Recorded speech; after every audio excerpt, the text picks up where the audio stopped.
Okay,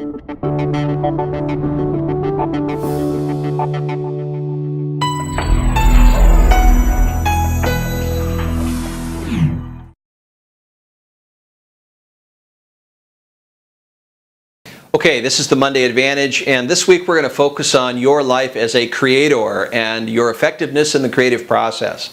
And one of the constant limits that I encounter in my coaching encounters, my coaching interactions, is when the individual marries deserve with desire. In other words, they edit themselves in how they're worthy or unworthy. Their worthiness is tied to what they truly desire. And as you hear that from me, let's consider how the pattern would play out in a way that inadvertently ambushes or outlaws success. It's a neutralizer. How could that be?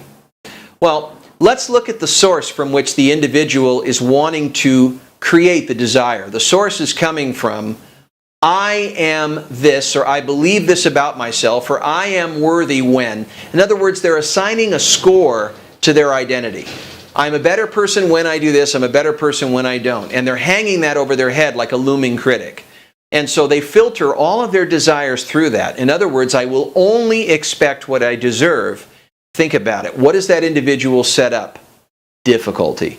They set up all kinds of sabotaging obstacles to prove to themselves that what they want is a keeper.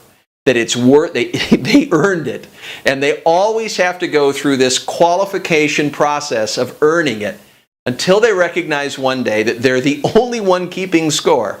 And they're the one that's creating the rain over their head. They've got this looming gray thing over their head, and all their desires are constantly married to what they deserve.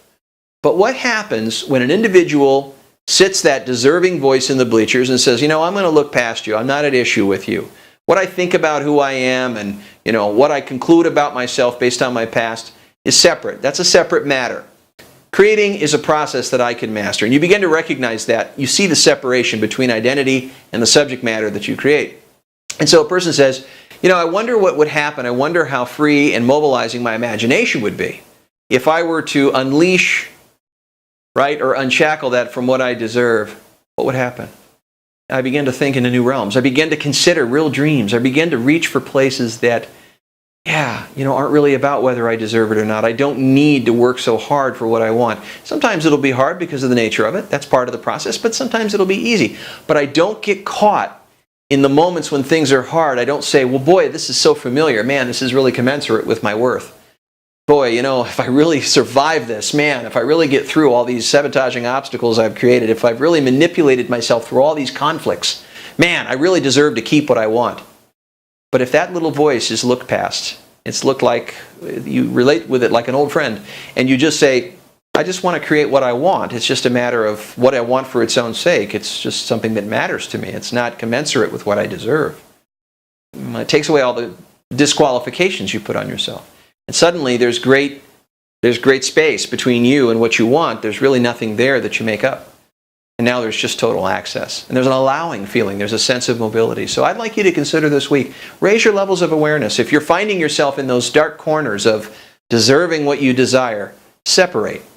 You don't need to put that on yourself. Just simply desire for its own sake. What do you really want to create? What is the thing that you truly love enough to cause to exist? That's the nature of the creative process. It has nothing to do with who you are.